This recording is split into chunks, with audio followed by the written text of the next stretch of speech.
Good morning, everyone. Morning. All right. We're going to go ahead and get started. My name is Dr. Sarah Gomez, and I serve as the Assistant Director for EOPS Care and CalWorks. And it is my pleasure to welcome you to the 4th Annual EOPS Care Next to Breach and CalWorks Student Success Conference. I know it's a mouthful, but we're excited that all of you are here today joining us. You have such an amazing day ahead of you, so thank you so much for choosing to invest your time in today's development for your success. I would like to ask, I know most of our staff is out, but if any of our staff, our committee members who planned this event for you are here, or any of our workshop presenters or resource fair staff that are present, if you can please stand to be recognized. We are very, very proud of our team for all their dedication, hard work, and just all the effort that they put into making this event such an amazing day for you. So thank you so much to our team.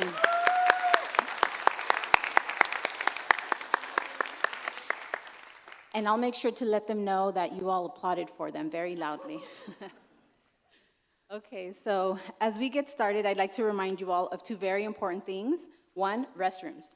There are restrooms out to your left, and there's restrooms out all the way down through the front and off to your right as well. So if you need to use them, please, by all means, use the restrooms. And then we'd also like to ask all our guests to silence your phones, just out of respect for the presenters, but also for yourself and your peers, so that you can be as present as you can. If you do need to take a phone call or anything, by all means, please step out, and you're welcome to do so. So thank you for that. This year's theme is Rooted in Growth, Nurturing Student Success. And it truly embodies both the mission and the reason why we're here and the spirit of this event. Growth isn't always visible, and it isn't always built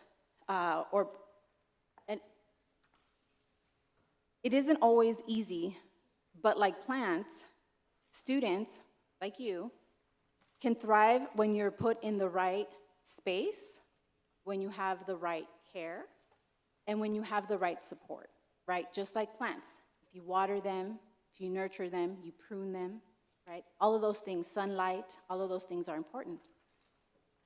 The theme this year explores the idea that setbacks are part of the process, not the fun part of the process, but they do happen.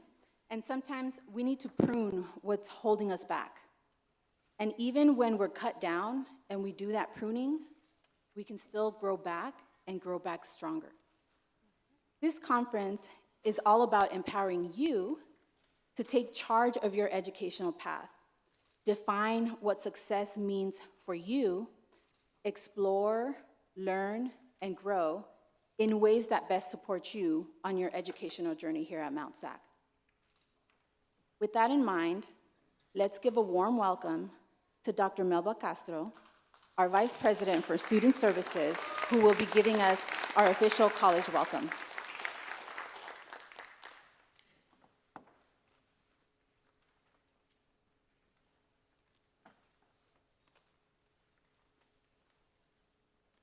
Good morning, everyone. Good morning. Overall, good morning. My name is Dr. Melba Castro. I have the pleasure and honor of serving as the Vice President of Student Services here at Mount San Antonio College. And what that means is that my work is here and dedicated to serving you, and also working with a fabulous team that is all dedicated to supporting you and all of our students here at Mount San Antonio College. Our work is possible due to the tremendous support of our Board of Trustees.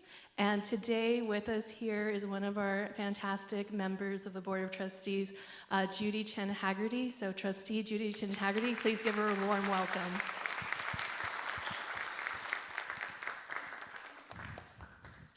Because of our trustees' support, we have the opportunity to continuously offer ongoing programs and services for our students. I really wanted to take the time to talk about today's theme and on a personal note, and really in 3 different ways, rooted in growth. And so the 3 different ways I really want you to challenge yourself to think about rooted in growth is, number 1, surround yourself with individuals who are rooted in your personal growth. And listen to the messages that they have and the wonderful inspirational words that they have for you. And I really reflect back when I was growing up and when I was thinking about the theme of today, I was thinking about what is a time and a space in which I had individuals who stopped me to say, I think you can do more, and being challenged.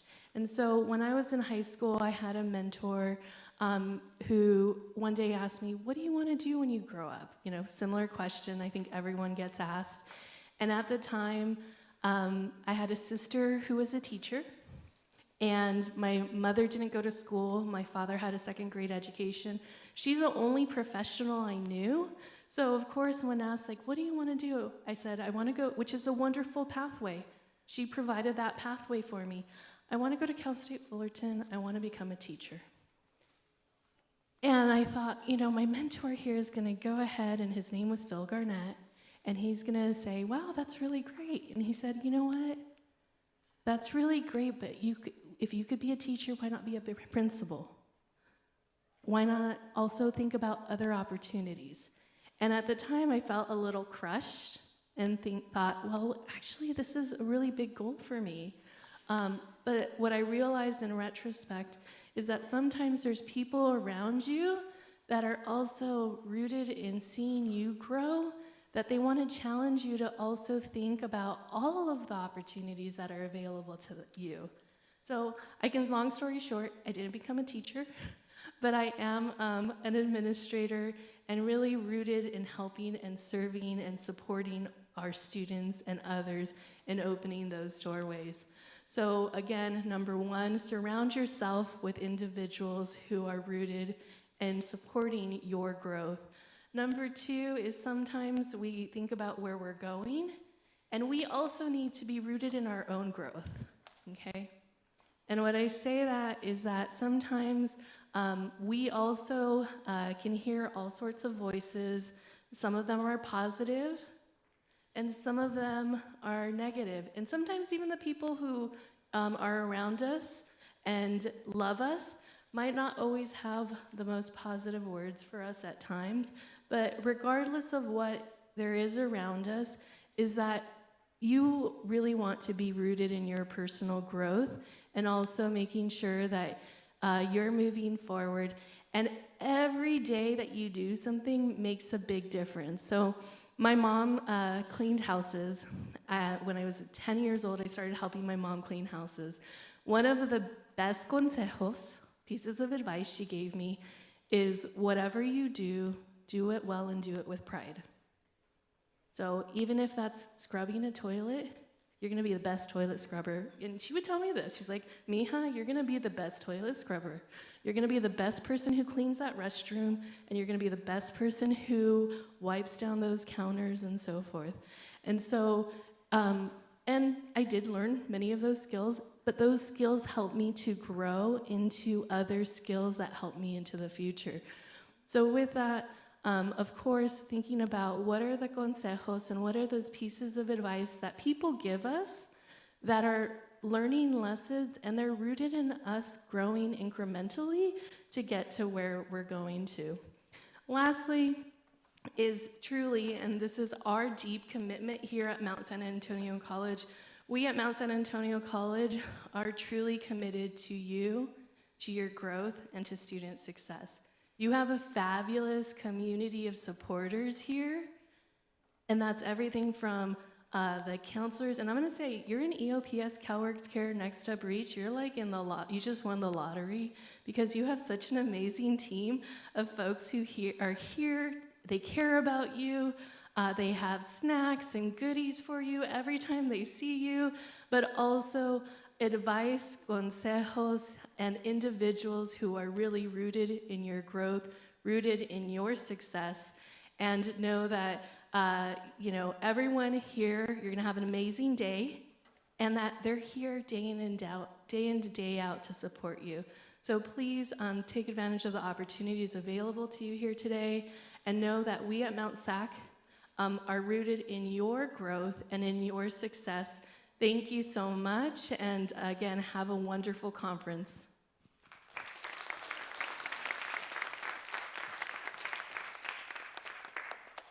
Thank you so much, Vice President Castro. Your inspiring words and warm welcome. We appreciate you being here and taking the time to join us today. At this time, I would like to welcome Graciela Bataz to the podium from the First Peoples Native Center. She's the assistant coordinator to help us honor the ancestral use of the land we're gathered on here today.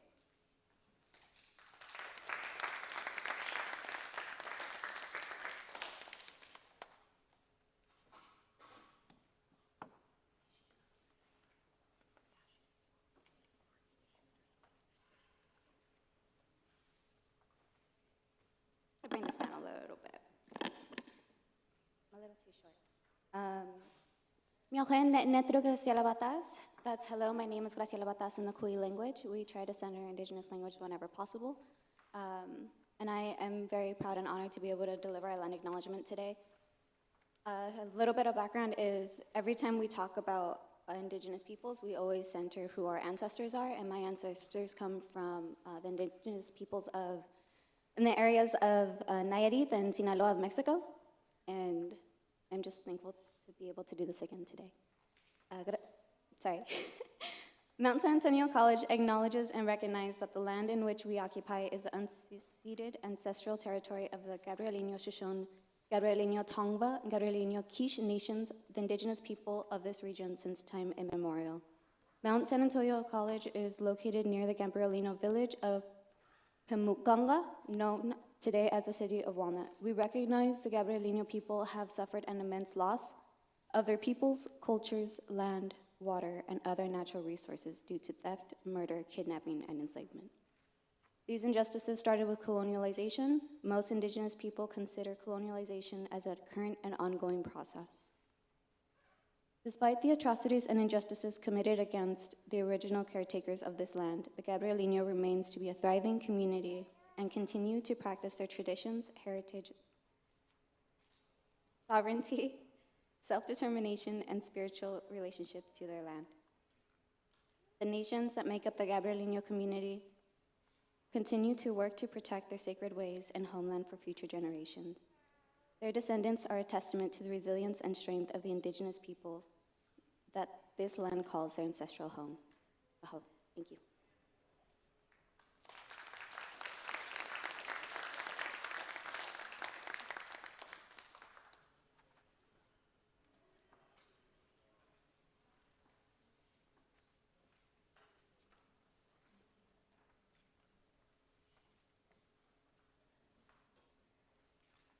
Thank you, Graciela, for providing us with the land acknowledgement. And good morning, everyone. My name is Jesse Lopez, and I serve as the Assistant Director for the Next Up Reach program that is under the umbrella of EOPS. And it is my honor today to introduce our keynote speaker, someone who is not only an amazing professor, but also a wonderful colleague, Dr. Angel Vazquez. Now, I'm going to have to read from my phone because he sent me a new one this morning, introduction, because he wanted to make sure that we acknowledge that in high school, he could run the mile in under 6 minutes. I'm just kidding, he did it in 5. Dr. Michael Vazquez is a professor of ethnic studies here at Mt SAC. He is a first-generation high school graduate and was the first in his family to graduate from college. He is also the first in his extended family to earn a PhD, which he received from Harvard 3 months ago.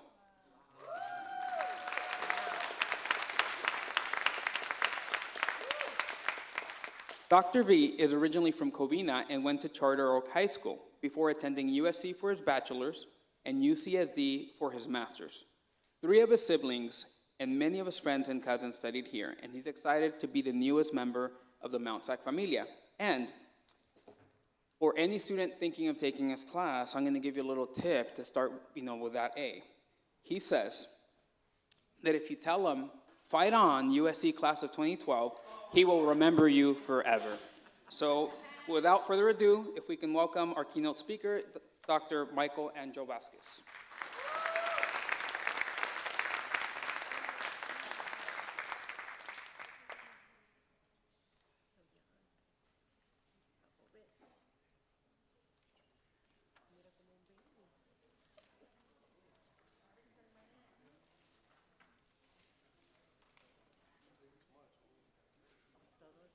All right, good morning.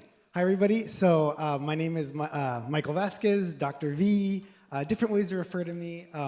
You can call me Dr. V, you could call me Michael, you can call me Profe, whatever floats your boat, I'm totally cool with it, all right? I'm excited to be here. This is my second semester here at Mt SAC, so I'm new just like a lot of you are, right? But I'm super, super, super excited to be here for this moment. So, just a little bit about me before I get started. As was shared earlier, I did grow up in the area.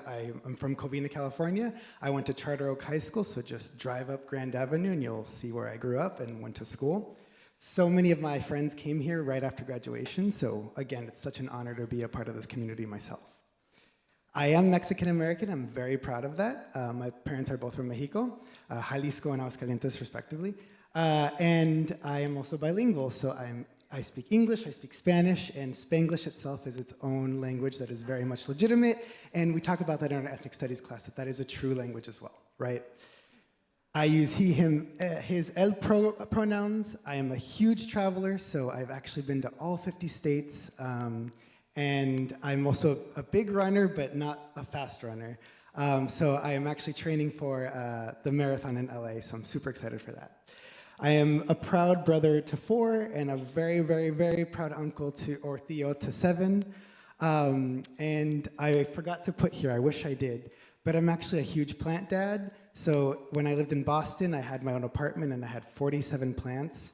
I refused to say goodbye to most of them, so I literally drove them across the country, and they are safely in my new home now. So I wanted to share that as well because I think it's very relevant to the theme of this conference. All right, so on your desks, you have Post-its, and I believe a lot of you also have pens as well. So I just want to do a little bit of an activity with you all. One thing I want you to think about is, on this Post-it, just write down the program or the career or field of study that you want to pursue. Okay, so if you want to be a doctor, write that down. If you want to be a teacher, write that down. If you want to be an author, write that down. If you are still unsure, but you're thinking about radiology, go ahead and write that down. Just grab a Post-it and just briefly write down your field of study.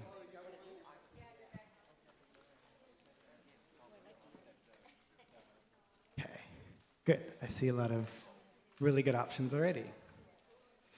So, as you're writing this down, please know that sometimes these Post-its might change, okay? And that's totally valid, that's totally normal.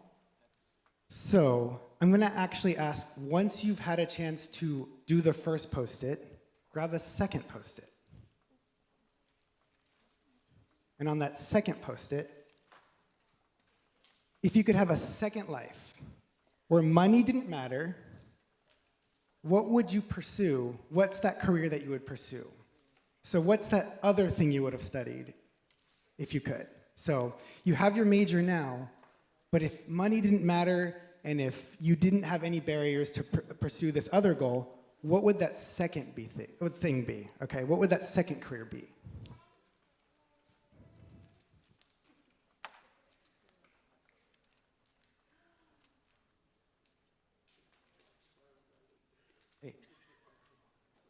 And I know for some of us, we might have to think it through. Others, I saw you write it real quickly, which brings me a lot of joy, honestly.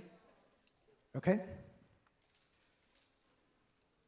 And now I know you're still meeting the people around you, but I'm going to ask if, for the next minute, if folks can just share with others at their tables what's that thing you wrote on your first Post-it, and what's that thing you wrote on your second Post-it? So what's the thing you're studying currently, and then if you had a second life, what would that other thing be that you could study? So just with the people next to you, just share briefly what did you write on your Post-its?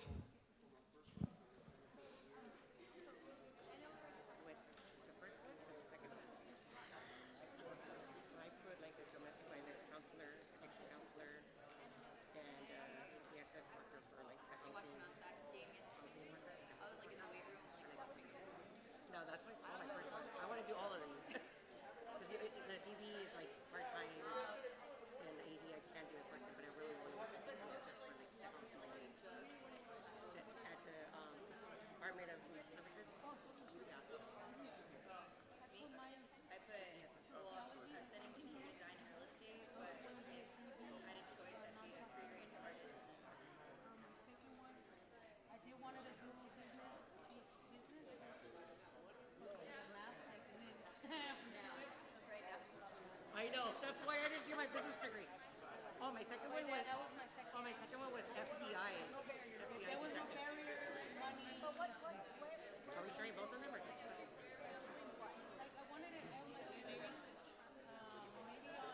You could still do that.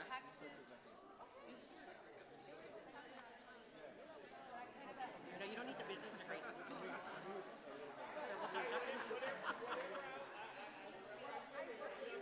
Oh, nice. What do you do? Where do you work at? We'll bring it back in like 20 seconds. Oh, nice.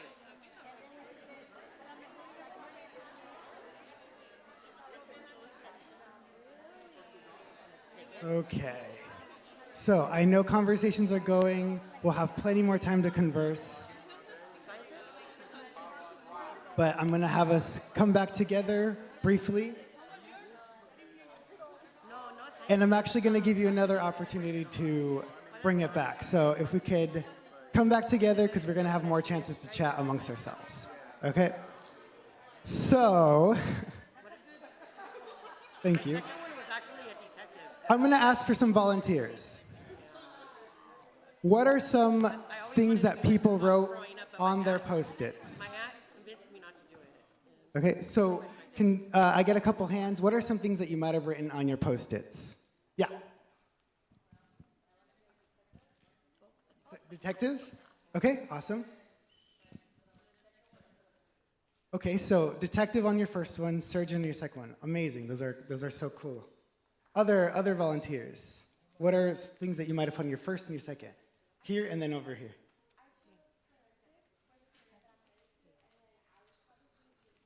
Okay, so forensics for the career that you're currently pursuing, and then your second life, teacher. Amazing. For my first one, I want to be a nurse or RN. Amazing. For my second one, I would want to study theology. Okay, so nurse, RN, that's what you're pursuing now, and then your second life, theology. Amazing. Cool. Yeah? Amazing. Okay, cool. Dope. That's awesome. So addiction counseling, and then your second life, pro football player. And then one more over here. I saw another hand. Yeah, I said for the career I'm pursuing right now is mechanical engineering. Amazing. Okay, so mechanical engineering is what you're pursuing now, and then another life military. Awesome. So I'm glad that a lot of you already really quickly had your second Post-it just ready to go, right? And I want to share that when I was in high school, all right, my first Post-it said doctor. And honestly, for the longest time, I refused that there was even a second Post-it, all right? I was going to be a doctor, and that was it, okay? And a little bit about me, my high school 17-year-old self said, I was going to be a pediatrician. There was nothing else possible. My second Post-it said pediatrician. My third, fourth, fifth all said pediatrician. I refused to believe there was another alternative. I said I was going to go to UCLA, all right? I thought I was going to go to UCLA. And I was the biggest overzealous Bruin at the time. I wore my blue every single day. I said I was, we're going to talk about that. I said I was going to be a double major in bio and neuroscience, and the second I graduated from UCLA, I was going to go straight into medical school. I was going to be part of the journalism team, so write for the Daily Bruin, and I was going to do research immediately with professors. And for me, college was really only about studying, and I was going to get straight A's, all right? But if you had, prodded me a little bit, I would have said archaeologist would have been on my second post-it. But that was not something I would have taken seriously at the time. So what happened? I went to USC, fight on. I actually didn't even get into UCLA, all right? And I initially took that as a setback, but I ended up going to where I was supposed to go, right? I fell in love with that campus immediately. So fight on to that person who screamed woo at UCLA, right? Fight on to all of you. But when I was in college, I realized that there were so many other things that I never once even considered, all right? So again, I had this very rigid one way of doing things. But it was when I was in college where I realized, actually, there's just so many other things that I'm supposed to be doing. College is meant to be fun, and college is a place where you're supposed to explore. So while I was there, one, I did not get straight A's. I actually really struggled my first semester. I almost did not pass 2 of my classes. I decided also that, you know what, if all I'm doing is sitting in the library, and it's not necessarily paying off in the way that I thought it would, I should at least be having fun, and so I decided to join some clubs. Never in my life was I into camping, but I decided to pursue being a camp counselor.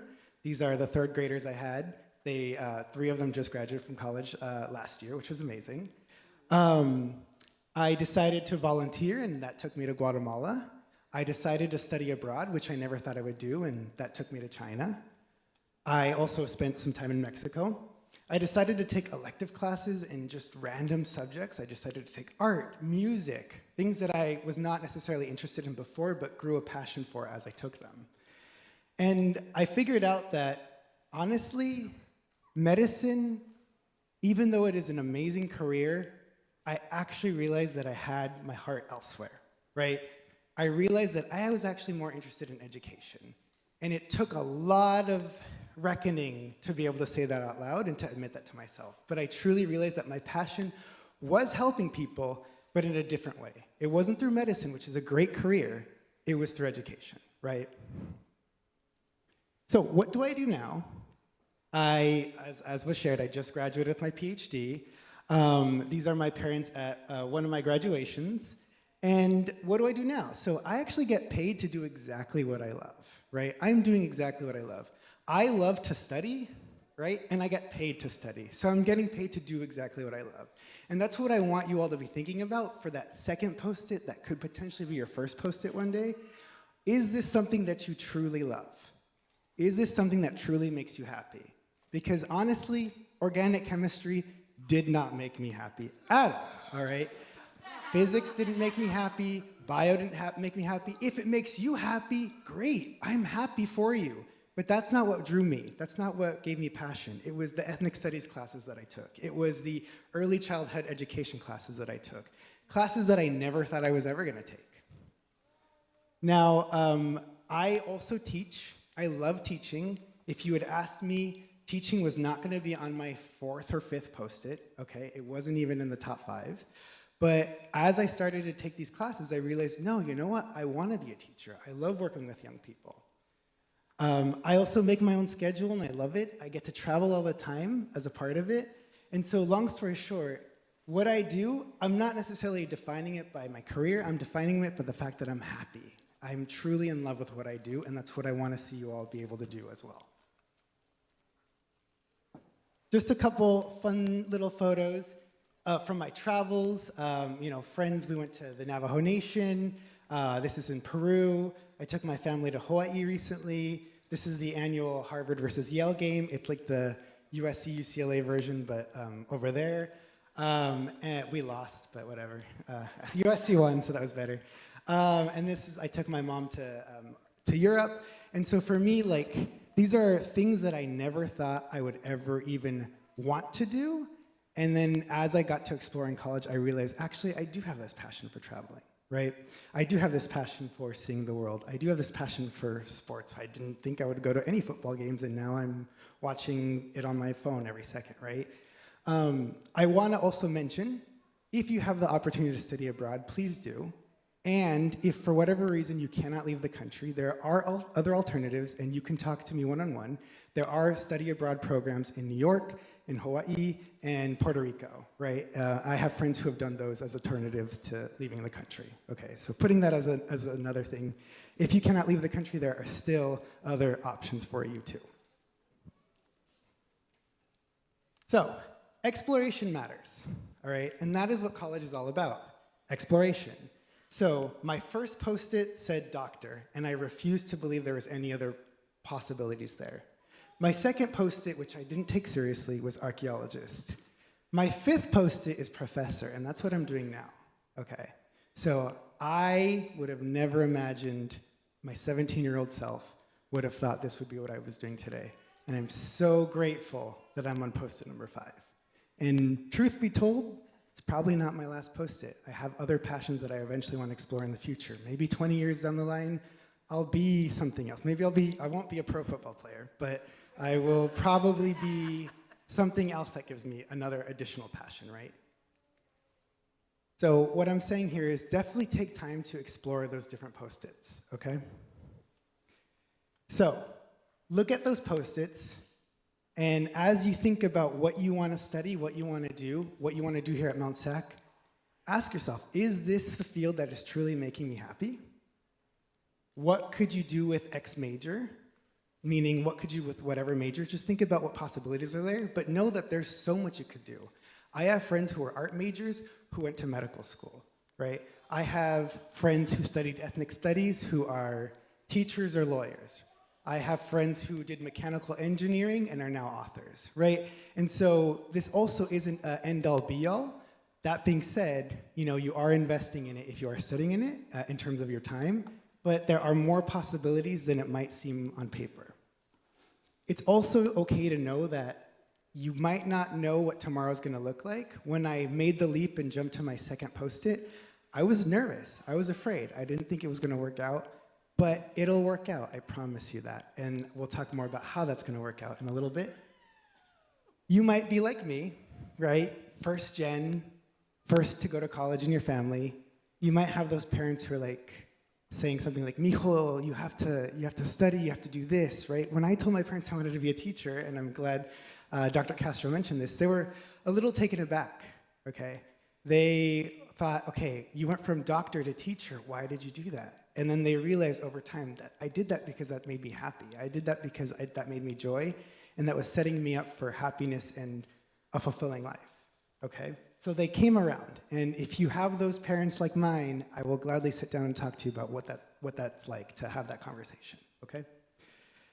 And yes, please do try something new. So as you pursue your college degree, try new things, take that elective, join a club, things like that, right? Just explore this interest. Even if it seems like a tiny interest, it could actually bloom into something much bigger. So, just gonna go through a couple tips with you all on how to manage these post-its, because as much as I want you to explore, I want you to do this exploration, but I also want you to just be mindful of remembering that we are still into college, we're still pursuing a degree, and there are some ways to reach some of that success while doing this exploration, right? So, first thing I want to say, my first tip, take ethnic studies, all right? I am obviously biased as a professor of ethnic studies, but take ethnic studies. One, take it early, because as one of a few, but hopefully more in the future faculty, our classes, our waitlists have waitlists, right? So this should be something on your radar sooner than later. Also, I want to mention that I trust every single one of my colleagues, and I genuinely love each and every one of them. I trust every one of them to give you a quality education. You're going to learn so much in this class. So definitely put ethnic studies on your radar sooner than later. So if you're not taking it now, that's okay. Really think about when you're going to take it, perhaps in the winter or the spring of the next semester, right? So that's the first one. Second tip, go to office hours. This is my office. I always have mazapanes, so if you come by, you will enjoy some mazapanes and other snacks. But the thing is about office hours is So many students feel nervous about going, and that's okay, I get it. I didn't go to office hours my first year at all. I didn't see the point to it, and I was honestly intimidated by the fact that I would be in front of a professor with 1,000,000 degrees, right? But I could honestly say that professors truly love it when you go to office hours. I mean it, I truly love it when I see students come into my office, or El Centro or Equity Center where I also hold office hours. So please go to these spaces and build relationships with your professors. You want to get to know them, they really want to get to know you. Nothing brings me more joy than to see a student walk in and we spend the whole hour just talking. We start talking about homework and then we finish talking about baseball or whatever, right? Like, that means we're building a relationship, okay? And that's something that is important to me and so important to my peers as well. Oh, and on that same note, I'm also gonna brag here. I write really good letters of recommendation. I really do. And a lot of my students have gotten really good scholarships and gotten to really good schools. And this is one way to promote that as well. So build that relationship. And this is also gonna get us on your side even more, right? We're already on your side, but build that relationship to help us be more effective of being on your side. Third tip, visit a new center next week. So this next week that comes up, you've probably gone to one of these centers already, and that's great. Go to a new one. Look at all of these, take a snapshot of these right now, and just research which ones resonate with you, your experiences, your identity, right? Or identities. And just think about, all right, which one am I gonna go to? These are all centers run by people who I truly, truly trust, who have your best interests and wanna see you succeed. So use these resources, because quite honestly, having been at so many different colleges now, Mt SAC is unparalleled with the round of resources it provides. So use those resources. I have found family in each of these places, and I want to see that family extend with you there. Nothing would bring me more joy than to see you walk in the door next week to at least one of these. Tip 4, visit one resource in the next month. So in addition to one of the centers I just shared, next month, just walk into one of these. Go to the Career Center. Go to the Speech and Science Success Center. Go to the STEM Center, right? All of these are there for you. There are literally tutors who are sitting there just waiting for students to walk in to be able to talk one-on-one with students. They want to build those relationships too, and they want to genuinely see you pass calculus. They want to see you feel more confident in your writing abilities, right? So in the next month, go to one of these. Just get your foot in the door to one of those cultural centers or resources and get your foot into one of the doors for one of these academic centers. Tip 5, draft a course outline. So look at your Post-its, especially that first one and maybe the second one, and just think about, what is your goal? Is it to transfer? Is it to get a certificate? Is it to work immediately right after? Your goal is your goal, and each goal is valid, but think about how you're gonna achieve that goal. So think about when you want to finish, and also check out those GE requirements, okay? So area F, for example, with ethnic studies, you have additional GEs on top of that. Just make sure that you are putting down in an outline of some sort when you're going to do each of those GEs, or when you want to do each of those GEs. So kind of try to outline each semester. I know you're new, but what I did when I first got to college was make an outline for every semester that I would be there. It inevitably changed, but it at least set me up for graduating on time according to my own timeline. So take that course outline and then go over it with a counselor. So the other thing is schedule an appointment with a counselor. Go over it. Maybe we were a little unrealistic or a little too positive, I guess, on our initial course outline. They're there to help you kind of be a little bit grounded and give you advice, maybe say, hey, that's probably too many math classes in one semester, or hey, maybe try doing this to fulfill this GE a little bit earlier, or whatever, right? Go over it with your counselors. They're gonna be there to support you. Tip 7, be in community. Join a club, okay? So I know Club Rush just happened, but that doesn't mean it's the end of joining a club. Join a club. You wanna do photography? Join the photography club. You're interested in running? Join some sort of running club, right? But just make sure that you are actually making friends at Mt SAC. You are building community. Because the best resource for me was my community when I was at USC and in other places, right? That's what really got me through, was having that community, feeling truly connected to my college campus. That's what really got me through. And so, yeah, join a club. Get involved with El Centro. Get involved with the Pride Center. Get involved with CBCSS and all these student-run clubs as well. And my last tip. Remember this. Okay. I know that college could be really hard. And I know that you might feel low at times.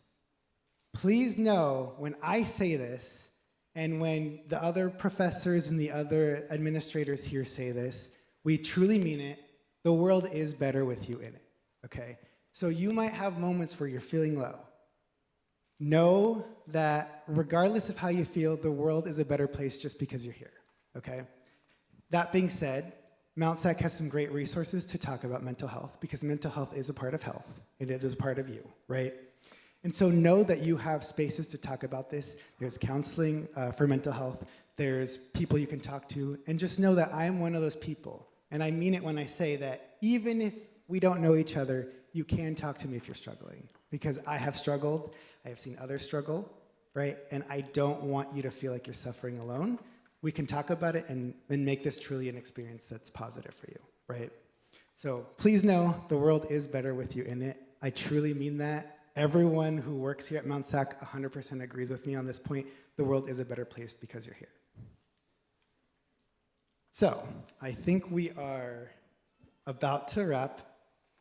Does anybody, or what questions does anybody might anybody have before we truly close out here? Got a couple minutes. Yes.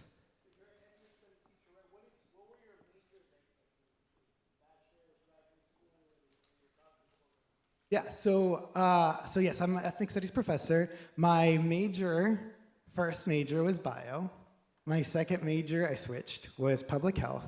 I switched again to ethnic studies, and that's what I got my bachelor's in.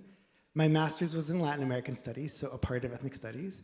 And my PhD was in education with a minor in Latinx studies, so ethnic studies as well. So I started off completely different, but everything after that stayed within the ethnic studies field. Good question. Yes? What are your drop-in hours if we ever need help? Yeah, absolutely. So come see me on Tuesdays from 10 to 11 in the Equity Center, Thursdays from 10 to 11 in El Centro, and Wednesdays from 1 to 3 in my office, 26D, 1280G, and I'll have that up in a second. I would look forward to seeing you there. Wednesdays when? 1 to 3. Where? Building 26D, and I'll have the office number posted right now. Yes.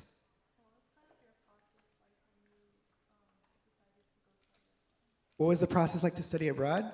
I had to have first a really hard conversation with my parents. That was the first thing, because the idea of me leaving the country by myself, I was 20, was something that they weren't necessarily fond of. So it was a conversation of really letting them know, one, that there is an entire system built to make sure that I'm safe and that I'm learning a lot. That was the first thing. The second thing is, depending on where you go, you are going to have to work out visas, you're going to have to work out housing and stuff like that. But just know that the campus already knows that. So Mt SAC, if you study abroad through Mt SAC, they already know how to help you apply for a visa, how to help you find housing. Most likely they will already have housing options for you.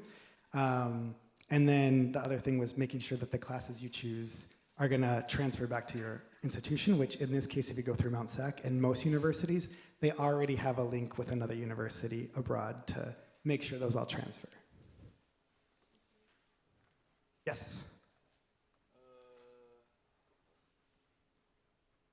How was the journey like being in college and graduating from it? How was the journey like being in college? It was really hard my first year.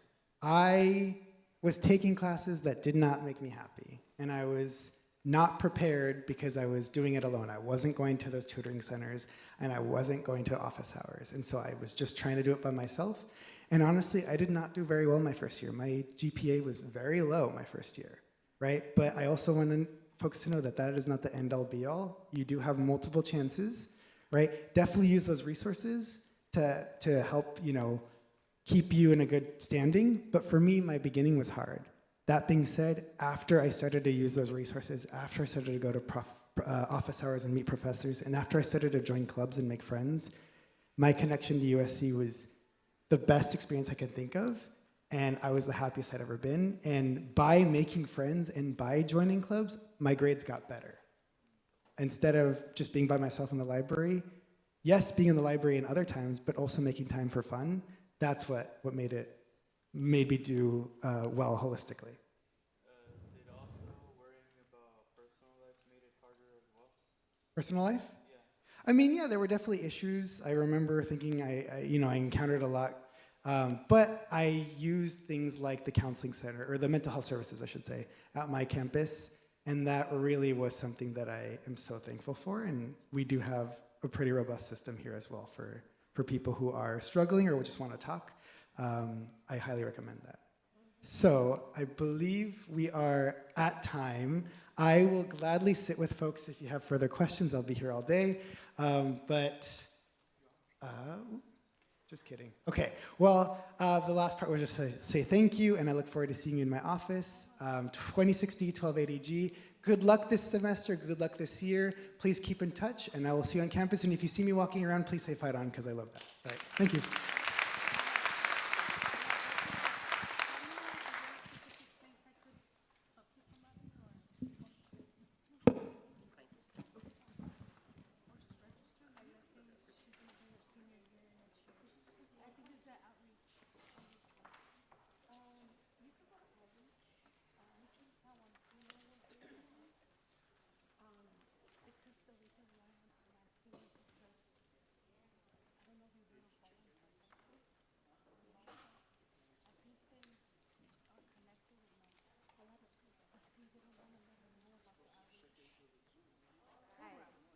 All right, so thank you so much, Dr. Vazquez. That was an amazing, inspirational speech. Thank you so much for sharing your story with us.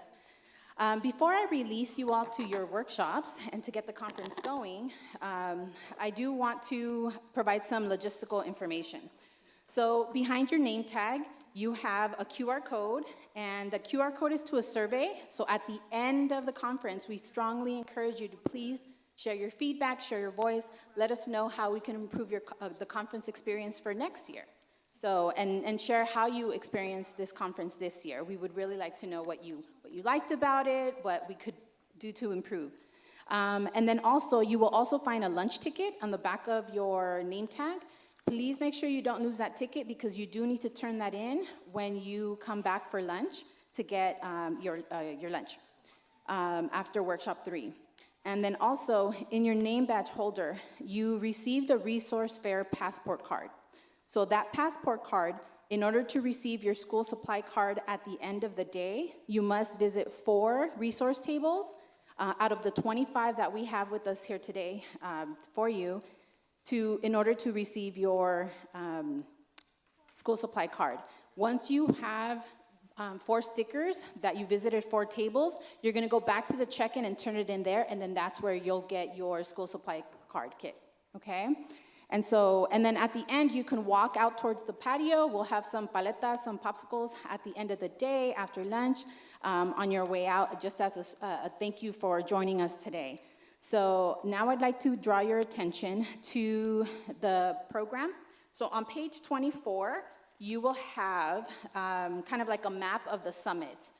You were all also passed out an additional sheet. These are where the presentations, the workshops will be taking place, so you can kind of match it to the map, okay? So 3060 is gonna be the room next to us on here. When you walk out here, go to your left.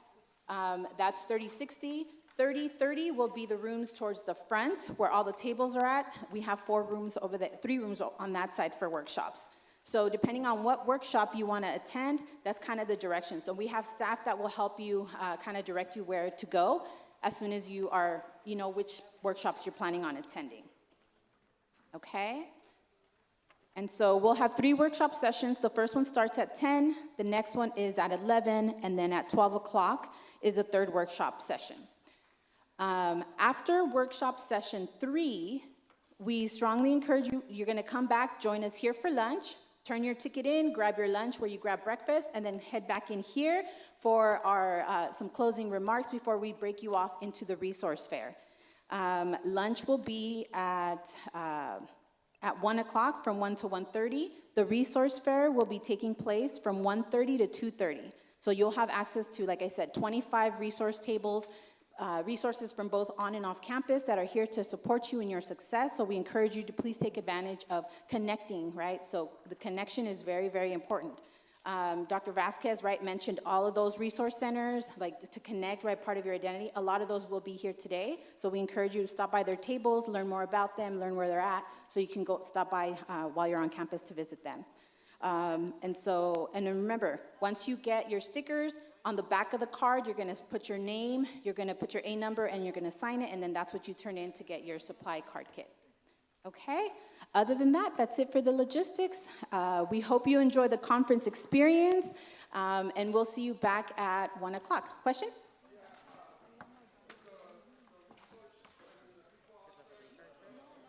For the resource? They're going to be there from 1:30 to 2:30. They're not going to be there before because the workshops are happening during that time frame. So the resource fair is only from 1:30 to 2:30. All right. Thank you so much. Enjoy the conference.